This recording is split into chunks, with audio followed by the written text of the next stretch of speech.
μερικές μονάχα οριές από τα παράλια της Ακαρνανίας, η Λευκάδα στέκεται φρουρός στο δρόμο για τα Επτάνησα.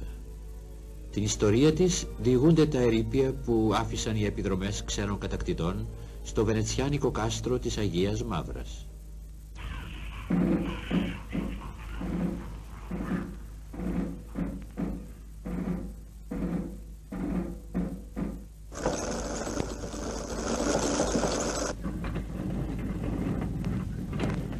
Τον καιρό που τα κουρσάρικα καράβια τριγυρνούσαν έξω από το διάβλο της Λευκάδας, το πέρασμα στο νησί ήταν δύσκολο και πολύπλοκο.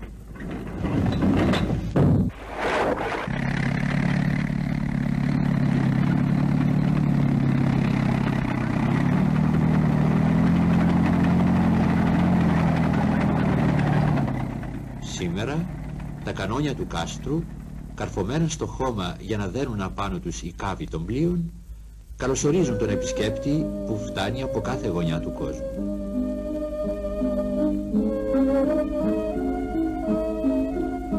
Στα πόδια του απλώνεται μια φιλόξενη γη.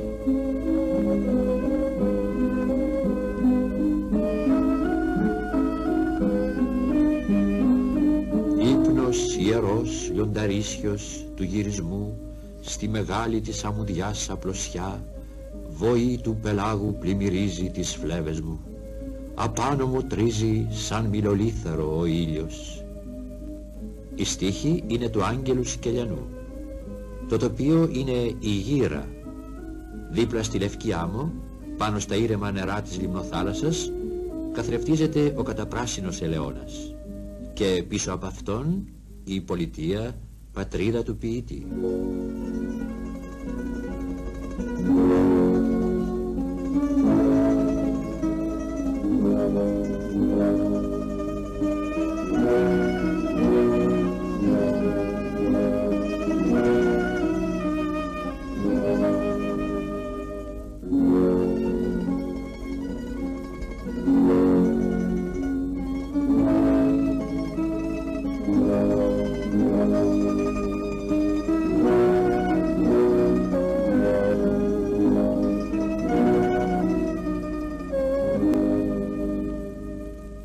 Λουσμένα στο πρωινό φως τα λευκαδίτικα σπίτια που τόσες φορές ισοπεδώθηκαν από τη μεγάλη κατάρα των σεισμών και τόσες φορές επίμονα ξαναχτίστηκαν, σφιχτοδεμένα πάνω σε ξύλινους σκελετούς, διατηρούν πάντα τον ιδιότυπο επτανησιακό τους χαρακτήρα.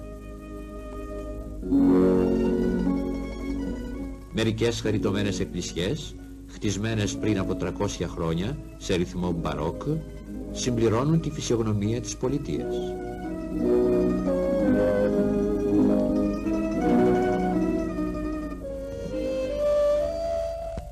Η Λευκάδα είναι μια πολιτεία στεριωμένη μες στο νερό.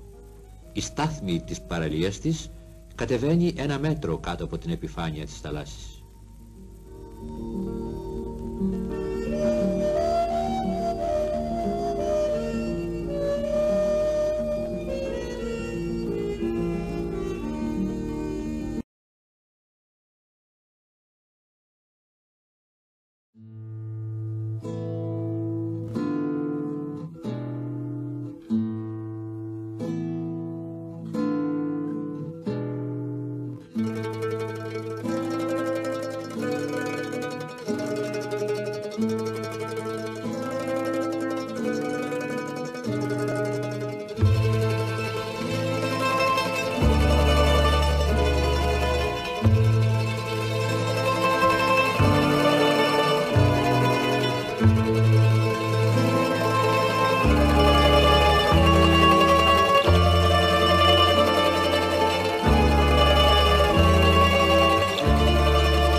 προς την οδό Αγγέλου Σικελιανού μέχρι το σημερινό πνευματικό κέντρο, ο δρόμος μπροστά από την είσοδο του νοσοκομείου μέχρι την εκκλησία του Αγίου Μινά και κατευθείαν προς την ανατολική παραλία της Λευκάδας, η οποία όμως δεν είχε καμία απολύτως όψη με την σημερινή της κατάσταση. Όλοι οι δρόμοι, δηλαδή τα στενά της πόλης, ήταν χωμάτινα, με εξαίρεση 2 ή 3 σοκάκια, δηλαδή τα στενά, που ήταν στρωμένα με χαλίκι μπηγμένο στο χώμα, και τον κεντρικό βέβαια δρόμο που ξεκινούσε από το σημερινό Κάρμα μέχρι την εκκλησία του Αγίου Μινά. Καθ' όλο το μήκος του δρόμου του Αγίου Μινά και του κεντρικού δρόμου, δεξιά και αριστερά, υπήρχαν καταστήματα, κρεοπωλεία, μανάβικα, μπακάλικα και βιβλιοπωλεία. Ο κατεξοχήν δρόμος των εμπόρων ήταν η σημερινή οδός Λοχαγούροντο-Γιάννη και ο δρόμος Βεριώτη, όπου ήταν και τα Εβραίικα. Οι Εβραίοι ήταν μέχρι το 1943 περίπου στη Λευκάδα. Οι εκκλησίες ήταν στο ίδιο σημείο το οποίο βρίσκονται και τώρα και υπήρχαν αρκετοί παπάδες για την εποχή. Το ψάρι ήταν το κατεξοχήν είδος προς διατροφή των Λευκαδίων και πουλιόταν στο Μαρκά, εκεί που σήμερα στο Ανώγειο Χαραμόγειος Βιβλιοθήκη και στο Ισόγειο Αίθουσα Τέχνης Στάμος.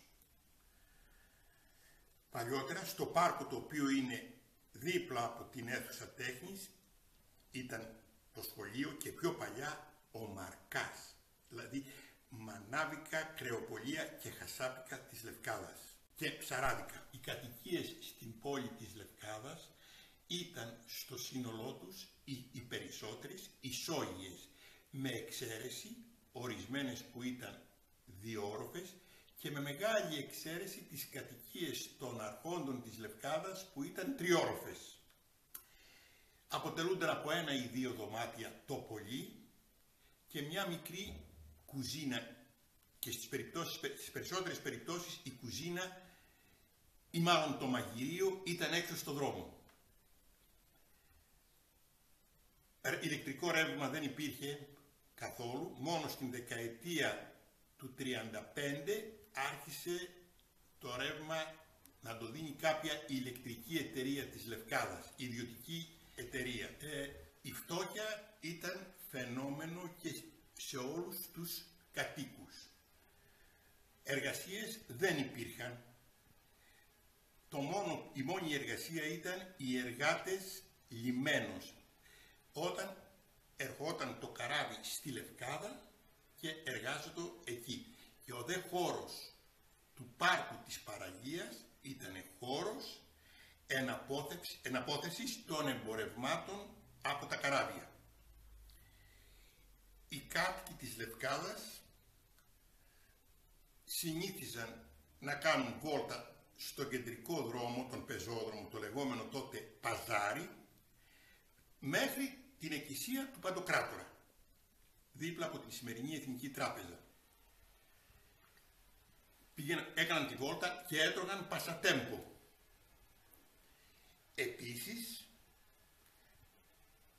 στην κεντρική πλατεία αγόραζαν και καραμέλες από το τότε ζαχαροπλαστείο του Δελέζα, το οποίο θεωρούταν αρκετά αριστοκρατικό. Πιο παλιά, στο μεσοπόλεμο διάστημα, μεγάλο ξεφάντωμα γινόταν και τον μήνα Ιούνιον με τον εορτασμό του Αγίου Ιωάννη, που άναβαν φωτιές σε διάφορα σημεία της πόλης για να πηδούν όλοι, μικροί, μεγάλοι, νέοι και γέροι, πάνω από την φωτιά. Η πιο μεγάλη φωτιά άναβε συνήθως στην Αλάνα, στην συνοικία Πουλιού στη Λευκάδα.